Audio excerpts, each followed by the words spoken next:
Hello. Anyway, people kept asking about ChatGPT and regarding the content, can I put in my money site, that kinds of stuff.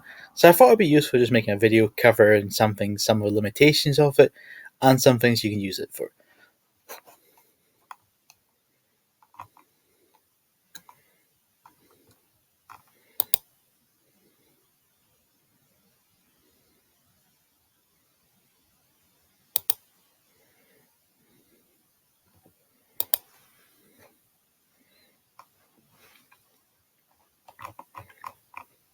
Now, this is a good example of showing you if it doesn't know something, it'll often make it up.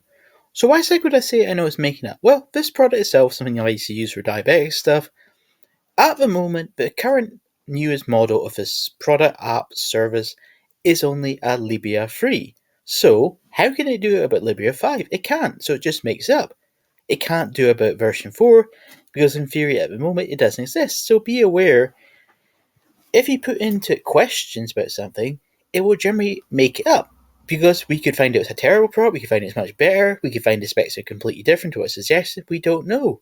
So be aware if you put into anything which is say from 2022, 2023, or in the future 2024, unless its data gets updated, it will often have no data in it, and it will often make up stories. So, meaning, if you were to say to 100 articles and you use the thing without checking it, and it's basically got 100 articles which don't make any sense or wrong, then you're likely to either get no rankings, or in extreme cases, Google may disindex your post to your page because they see it's low quality. So be aware if you're going to use this sort of service, you have to check the content as much as possible. If it's going to be something you're going to put in like a real money site or a site you care about, you have to check the quality. You have to make sure it's actually right or makes sense or provides value to the reader. If it doesn't provide value, it's just basically made up stories, it's not going to get you a good rank in most cases. I'm not saying please note that this can't work, if you do like a load of content with it or something like that, that can't work. It can work, but like everything, you have to check it. If every article does say you do 100 a day, 200 a day, whatever, and they're all perfect content, and you check everything that seems good, then keep using it. If you get in the rankings, you get in the sales, you get in the traffic kind of stuff, then keep using it. But like everything, you have to check out the quality. You have to check and see if it's actually just making up stories, as it does often, which can be kind of weird and kind of funny sometimes, or is it providing a right answer to a question, or a right article, or a right whatever you're trying to build. So be aware of these sort of things. It's a great software, that's definitely true, but like everything, it has flaws. And if you use something and you don't realize it's wrong, you can have issues regarding your SEO rankings, whether it's your own site or your client's site as a whole. If you're going to put on, say, something you don't care about, just for example, it's a Web 2.0, then it doesn't really matter as much, that's true. But if you're going to put in your legit money site, then you have to check the quality of it to make sure it's good enough. If not, you can have issues. Another thing as well to be aware of in regard to using this sort of software, if you use a software, it doesn't really matter which one it is. You use a software which claims that apparently it can tell if something's AI or not. There is no software at the moment I know of which can actually guarantee if something has been made by an AI software or not. So if you're buying a software at the moment or you have bought one, they don't work for now. Whether it will work or not, that's an open to debate area. Because if we're going to go into like a bit of history into spinning, content of the past, word spinning, all that kind of stuff, it was kind of easy to tell if a content was being spun. For example, I'll just give you a good example. So in the past, when people used to use the software called the Best Spinner, to make a sentence different, it do something like this.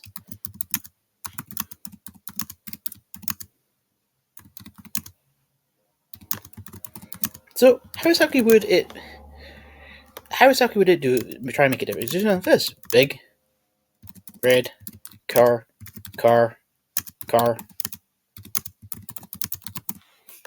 So we could see it would be kind of spun. It would basically just include a different one more word, two more words. It wouldn't often make it very unique. So that's a way we could potentially tell if the content's being spun. But in regards to how ChatGPT does the content, for example, we can do it. We can do it in like a default tone. We can do it emotional, or we can upgrade it more if we want to. We can also do poetic.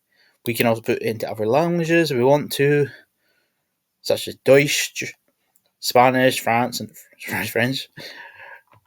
So we can do that. So we can, in theory, make it different. So it will be harder for someone to be able to tell. So if you're relying on software, if it tells you it's apparently, 100% AI, it can't prove it, to my knowledge. It can't prove it. So be aware of these other things. If you're very concerned about, if someone can prove it or not, for now, it doesn't seem to be any way we can actually tell.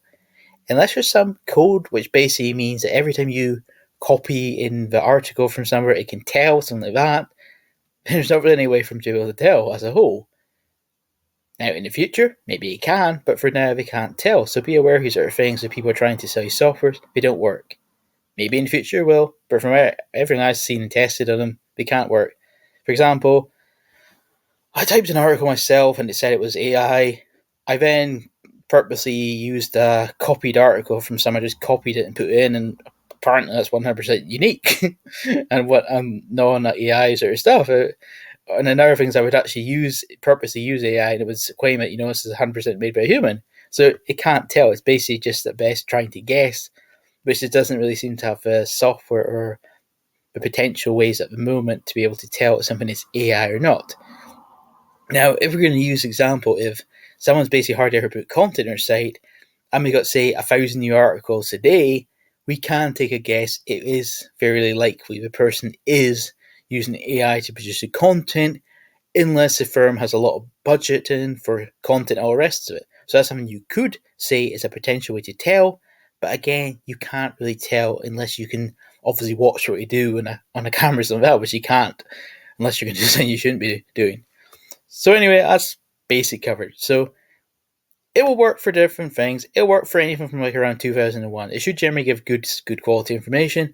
But if it doesn't have any information in regards to whatever piece of content you're wanting wrote, it will often make up stories or just have nothing to tell you. So if it makes up stories, it could be anything. It could be great, it could be okay, it could be terrible. So be aware if you use this thing, you have to still check it with an actual person in most cases. If you don't care for whatever reason, it's just a site used for experiments and hey ho, go for it. But if it's a real money site, you have to test the quality. You have to see if it's producing valuable content. Does this make sense? Does this provide value to a reader? If it doesn't, then you have to basically get something else made. Either put in a different prompt or pay someone to do the content for you or do it yourself, depending on how you want to do it. Anyway, love the video. Thanks. Bye.